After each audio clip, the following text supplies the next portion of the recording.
Do you guys like my new setup? Ayo! I gotta thank Mr. for that because he set this up for me.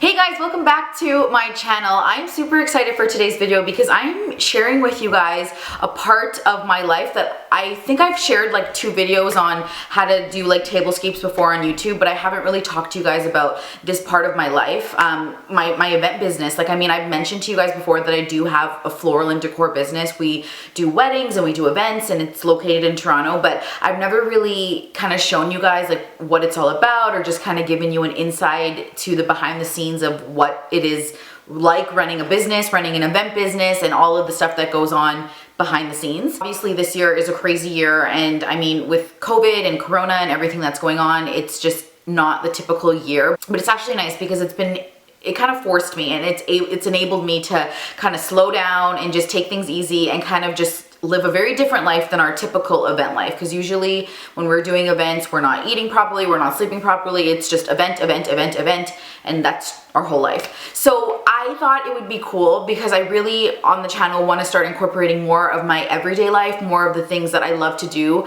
For so many years, I've done makeup tutorials. Like, that's just what I've done. That's how I started my YouTube channel, and you know, I've grown from that girl. I kind of remember how old I was when I started my YouTube channel. I think I was maybe like 20, and now I'm 28 years old, going to be 29 in December, and I have changed so much. I've gotten married, you know, we're in a house now, and I just feel I have changed as a person, so I kind of want my YouTube channel to reflect the changes of my life. And I want you guys who are growing with me, you know, a lot of you around the same age as me, and I want you guys to see more of me and more of my life. And that doesn't mean that we're not going to do makeup tutorials anymore. I love makeup, and I definitely want to do that, but definitely right now I want to focus on showing you guys more and more parts of my life. And being a business owner, one of those main parts of my life is my business. Like I mentioned, we do weddings and events, we do baby showers, birthday parties, literally anything. We do balloon garlands, floral, planning, coordination, like we just do everything.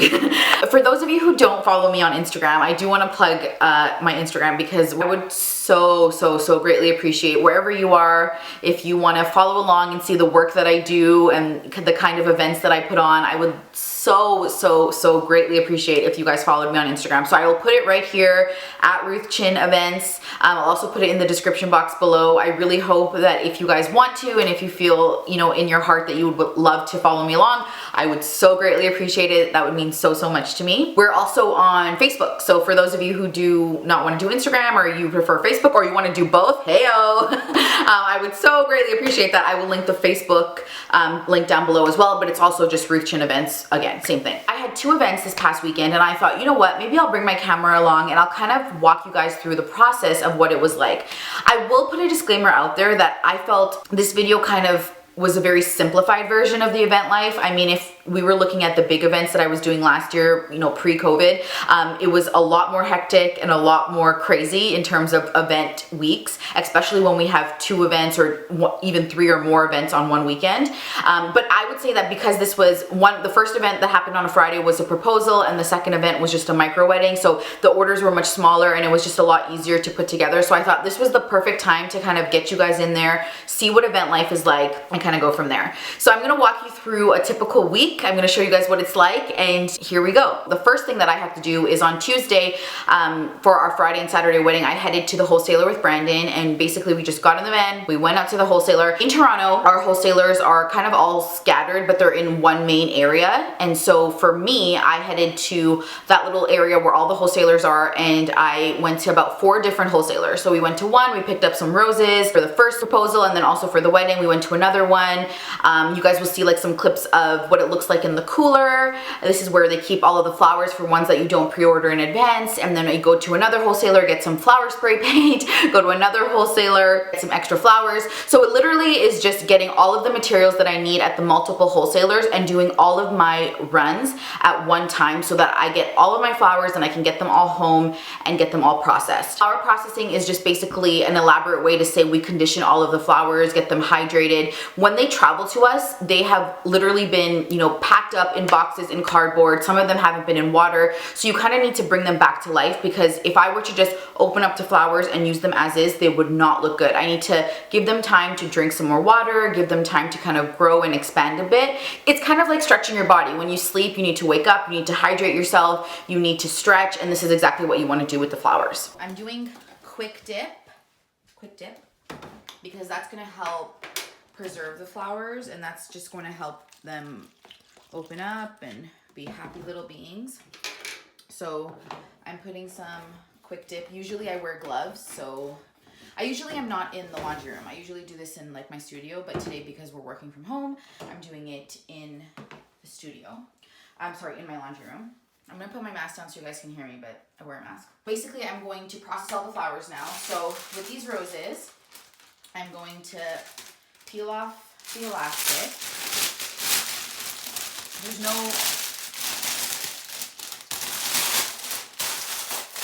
There's no neat way to do this. You just gotta do it and clean up after. It'll take you forever if you try to be neat. So I'm just ripping off the bottom foliage. I'm not ripping off everything, just anything that's gonna go in the water. You don't want any leaves in the water. No leaves, no thorns, nothing like that, because that's going to make the water dirty and it's going to kill your flowers faster.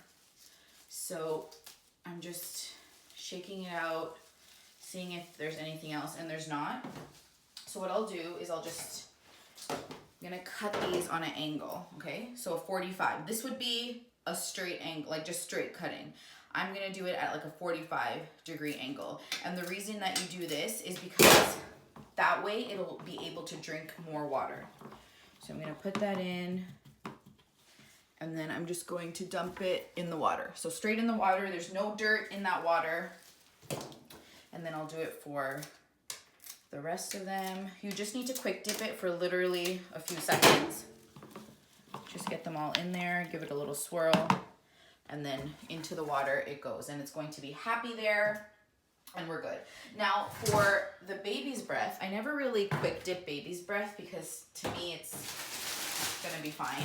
So literally I'm not even gonna take it out of the packaging right now. These are flowers. Baby's breath will literally last forever. So I'm not even taking it out of the packaging. I'm just going to literally just cut it and stick it in the water. And I do, sometimes with my flowers, depending on which type of flower and depending on when I get them, I do like a multiple processing step. And so this is part of that multiple processing step. So for now, they can stay like this, but I'll come back, you know, in a little bit and kind of reprocess and get them to a happy place because I want them to obviously look amazing. Okay, so we have my baby's breath in here. Carnations are another one that will literally last forever. But I am gonna quick dip these just because, why not, right guys? Why not? Oh, so here's my quick dip. Sorry, I am not used to working in such a small space, so I have everything on top of each other, but I'm just going to give this all a little trim, do my little swirly swirl, and then stick it in so that can look alive. And then we're going to do the Lisianthus before I go into all the roses. Oh, and let me show you. Come. So I have my anthurium. These are called anthurium flowers. They're so beautiful. I have them soaking in water because they also drink from the heads, like their flower heads. So I have them soaking in some water because I want them to get hydrated from all angles. Okay, so Lisianthus, I'm just literally taking off the leaves. Boom, boom, boom. Really quickly. Speaking of hydration, I could really go for some water because I have not drank water all day. Okay, so I'm just literally peeling all this off. Lizzies are one of my favorite flowers because they don't give me a lot of trouble. You know, not like some flowers that are so moody. Okay, so same thing with this. I got all the leaves down. Oh, rest in peace, we lost one. Okay, all the flowers, so I'm just gonna trim these off. Okay, dip it in some quick dip, and then stick it into the bucket. I'll do the rest of the bunch, and then I think all we have left are the roses. Is that right? Just the roses? Oh no, we have some ranunculus. Why did you cut the baby's breath out of 45? Oh, why didn't I cut the baby's breath out of 45? Because, okay, usually, like, you could. Like, it doesn't hurt it to do it. But there's some flowers that need the hydration more. Baby's breath are one of those flowers that literally look good from the second they come out. Like, so I don't think that you need to do it, but, I mean, it doesn't hurt to do it.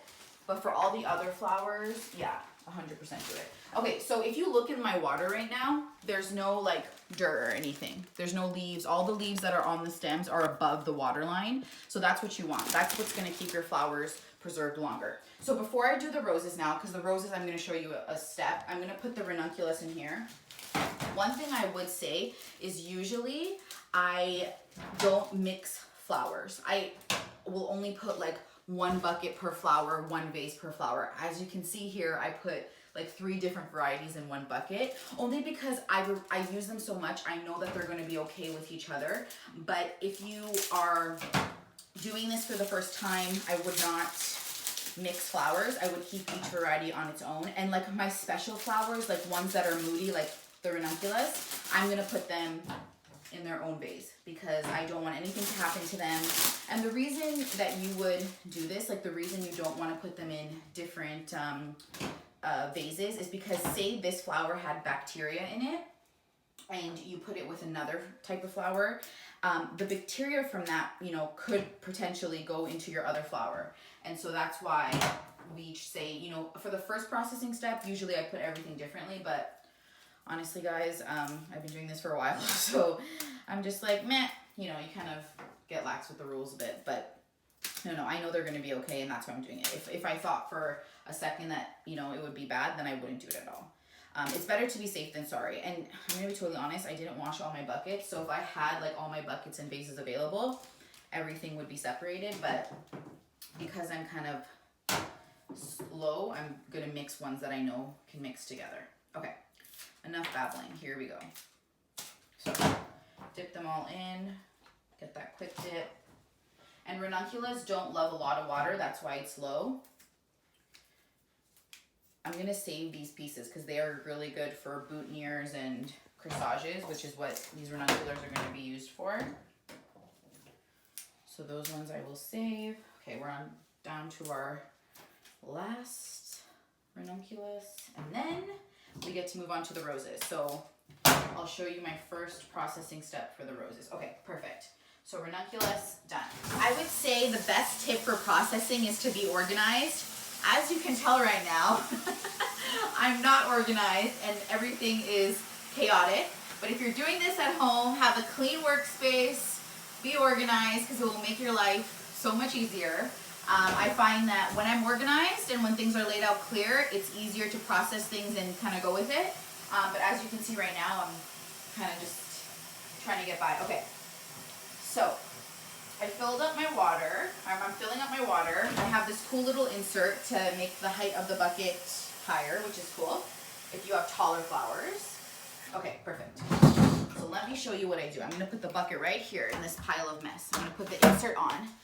Brandon is going to pass me the flowers. So the first thing I'm going to do is remove the plastic and remove any of the foliage that's at the bottom. I actually have rose strippers, but the reason I'm not using it now is because I'm not taking the flower out of the cardboard. And we do this for roses because what we want to do is we want to make the head stronger. If I were to take off the cardboard right now, when I process the rose with a quick dip in the water, the head, where the head and the stem meet, so basically where the flower and the stem meet right here, is gonna be like this, and we want it to be like nice and firm. So I'm gonna give it a second to hydrate in the water with the cardboard, just to kind of give it that extra oomph, like a baby needs you to hold up their head. This is the same thing. And then once it's kind of grown a bit, I can, you know, just like after a few hours, I'll go in and remove the cardboard and kind of reprocess. Okay, so I just want to make sure that there's no leaves or anything. This will be fine. I'm going to take off the elastic band. There's so many thorns, it hurts. Okay, perfect.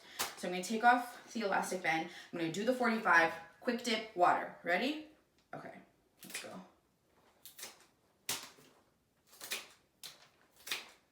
hard because you should technically stick it in the quick dip like as soon as you cut it, but there's so many stems and I have to see like which ones I did. I'm not even really doing a good job with doing the angles.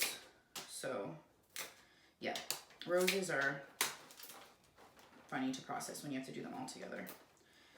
Okay, did I get everything? I always look here to see if I got everything, because you can tell by the fresh stuff. Okay, and then I'm gonna stick it in. See, one of the leaves came off in there, so it's good that I'm shaking it around a bit because I want any of the leaves to fall off. Oh, and I see a leaf here. I'm just gonna take it off, or a thorn. Okay, perfect. So all the stems are in water, and now I'm gonna do that for all the other roses. Okay, we're back. It is like 6 to 7 hours later, and I've let everything kind of harden. You don't have to wait this long, but I went to Niagara Falls today with Brandon and my mom, so I was gone for the whole day. So anyways, we're gonna do the second round of processing. So the first thing that I already did was I took these out of the water, gave them a cut, and put them in some fresh water. So they are right side up now, and they will drink the normal way. And now we're gonna do the roses. So what I'm gonna do is, oh, I see a leaf. See? Okay. I'm going to remove the cardboard of these.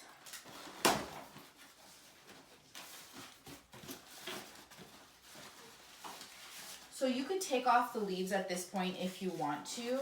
I don't mind leaving them on today and taking them off later. So I'm just removing the paper that's in between them. I see like a moldy petal right here, so I'm just gonna take it off. See that mold? I'm just gonna take it off. And this is the same process for all the flowers, so I'll show you this one, and then I'll just do the other ones quickly. But, okay, perfect. So all the flowers are out. I'm gonna do the same step with the quick dip and the water.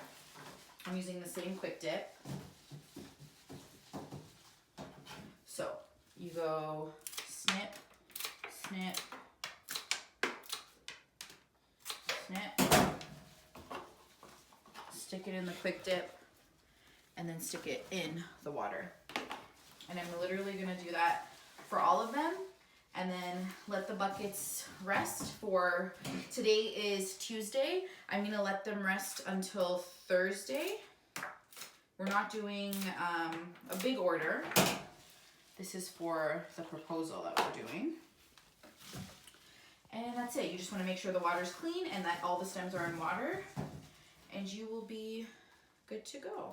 So all of that processing usually happens on the Tuesday or Wednesday when I pick up the flowers, and then the rest of those 2 days, you know, Tuesday, Wednesday, I'm usually just getting ready with other things. You know, if we're doing a proposal, for example, like this one, I'm getting the candles ready, I'm getting all of the decor items ready. If we're doing a typical wedding, I have to make sure that we have all of the dry goods, you know, like all of the rental items, like maybe we're doing signs that we need to get prepared, or we need to wipe down things in between events. So all of the non-flower related stuff, once I process the flowers on Tuesday and Wednesday, that's when I'm focusing on all of the non-flower related stuff before it becomes time to start designing. So because our first event was on Friday, this is the proposal, I had to start designing on Thursday for that. So I started with the mantelpiece that was going on the fireplace for the proposal. Okay, I'm about to start working on the mantelpiece. I'll show you guys what I'm doing. Basically for this, we wanted to go for a modern vibe with the roses. I used white, pink, and red, and I just used some foam, put it all together, and I just wanted to make sure that everything looked really sleek and modern. Another thing that I did on Thursday was I wanted to prep the wearable flowers for Saturday. So wearable flowers are anything like flower crowns, corsages for your moms, boutonnieres, anything like that that needs to kind of get prepped and ready and get into the cooler. Thursday, I did all of that. I did all of the corsages, all of the boutonnieres, and I got the cake flower readies for our Saturday wedding. So this all happened Thursday night, and then Friday was event day. I want to show you guys what I finished working on yesterday. I have a full fridge. So these are the treats that I bought for later today. I have the 3 corsages in here. I have 5 boutonnieres in here, all sprayed with water. And then I have some rose petals for the event later today. So that's all just going to chill in the fridge. while we get ready for the rest of the day. Oh, and then obviously the moe for the happy couple. We loaded up the car and we headed to the event space. In the car, we had everything we needed. So we had the flowers all packed up, we had the candles, we had the bar cart, we had the champagne, everything that you guys saw, we had loaded up, packed up, ready and secure so that we could start unloading once we got into the event space. So the first thing that we had to do once we got to the event space was clear everything out. There was so much furniture in that room. For those of you who are curious about what this venue is, this is like a photography studio here in Toronto. It's called Mint Room Studios, and they have so many props, which is awesome if you're taking photos, but because we wanted an empty room, we had to first go in, and we didn't have much time. We only had the room for about an hour, even less than an hour, I would say, before we had to turn it around, and they were coming in and we needed everything clear. So I think we had about like 45 to 50 minutes to get everything cleared out, to get into the room and decorate it. So this was a challenge. I had Brandon with me and I had my little sister Abby with me, who I pay as my assistant. It was the team of us three. Once we cleared everything out, that's when we started going in and putting everything in position. So I put some of the candles on either side of the mantle arrangement that was right on top of the mantle. I put candles on the floor. We hired a company to come in and put the Marry Me marquee lights on the side. On the bar cart, we did some champagne with little dessert treats, some forks, some plates, champagne obviously with the champagne glasses, and then I put a little card there for a couple who was getting engaged. We had a photographer come in, so if you guys want to see the professional photos, I haven't gotten them back yet, otherwise I would have inserted it into this video, but make sure to follow me at ruthrchin events and you will 100% see the professional photos of how everything looks. So the proposal just happened, or it's happening right now, and we are in another room in the studio, just waiting with all our stuff, all our background stuff that we have to clean up soon, because we only have the room for an hour, but it's very exciting. I'm so excited for them. Couple was so happy with everything, so I really couldn't have asked for it to go better than how it went. And so obviously we did the planning, we did the coordination, I got all the vendors for them, and then we did all of the decor and the flowers as well, which is why we call ourselves a full service event company. So that was Friday night, and we still had to go back home and deal with the Saturday event. And like I mentioned, because the event was so small compared to typical events we have, I wasn't worried because I knew we had a lot of time to go home and work on the Saturday event. So keep in mind, I had already done all of like the personal flowers. I've done the corsages and the boutonnieres, and I'd started the centerpieces beforehand on the Thursday. So I knew that I was in a good place. The only thing that I had to really do when I came home on the Friday night was the bouquet and then add all the ribbon and stuff like that for all of the other flowers I created. Woke up early Saturday morning and I started to work on everything again. I knew we had a bit of time too because we didn't have to be at the hotel until about 12 p.m. The first thing that I did was I used that extra baby's breath bunch that I went and picked up on the Friday morning. I went and I started filling out the centerpiece. So the centerpieces were clouds of baby's breath, I like to call them, and I put in white flowers. We stuck with a white and green palette for this. Very modern, very minimalistic, airy, organic, you know, nothing too symmetrical or anything like that. And then I worked on the bride's bouquet on Saturday morning too. So the bride's bouquet I really love. It's super different, and you know what, let me know what you guys think about the bride's bouquet. The reason I say that is because it's not for everyone. It's a very different, modern looking type of bouquet, and so we used baby's breath and orchids for her bouquet. The next step after I finished the centerpieces, packed them all up, and after I had finished her bouquet, put that in water ready to go for her, was I had to ribbon everything. So I ribboned the bouquet, I went in to the cooler, I picked up the boutonnieres, I picked up the corsages, and I ribboned everything. So usually for the ribbon, how it works is I have a special fabric scissors that no one is allowed to use. One time Brandon used it for something else and it was a big deal. I was really mad. So we get these special fabric scissors, we cut the ribbon, and then I sear them with a lighter. And for those of you who work with ribbon, you'll know once you sear it, it kind of just seals it off so it doesn't fray. I do all of the ribbons, so ribbon for the corsages, ribbon for the boutonnieres, and then I pack up the boutonnieres and the corsages. So for this one, I just used some type of shredding paper. It's like the craft paper that they shred up. And I used blue, put that down, and then put all of the boutonnieres in one box and all of the corsages in another. Loaded everything up in the car, and then we headed downtown to Toronto to One King West Hotel, dropped off all of the boutonnieres, the corsages, the bouquet, and the little gift that I had for the couple, and then we headed to the restaurant, dropped off the centerpieces, and then that was it. Usually, guys, I will say, like I mentioned, like this was a really easy one. We didn't have a lot of setup, we didn't have a lot of tear down. Usually when we're doing full service events, it is crazy beans, like crazy beans, because we are there, we have to go back at like 1 a.m., 2 a.m. to pick everything up, tear everything down. Like it is taxing on your body.